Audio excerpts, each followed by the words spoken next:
Sabi ni Mayor Vico Soto, yumaman ka nga at mayaman ka, galing naman sa nakaw.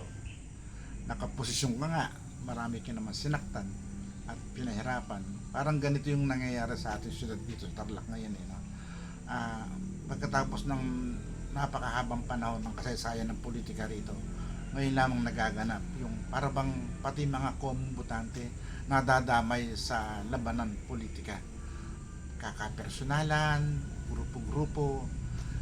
Nangyayari ito dahil sa politiko na talagang sobra yung paghahangad sa kapangyarihan at kayamanan.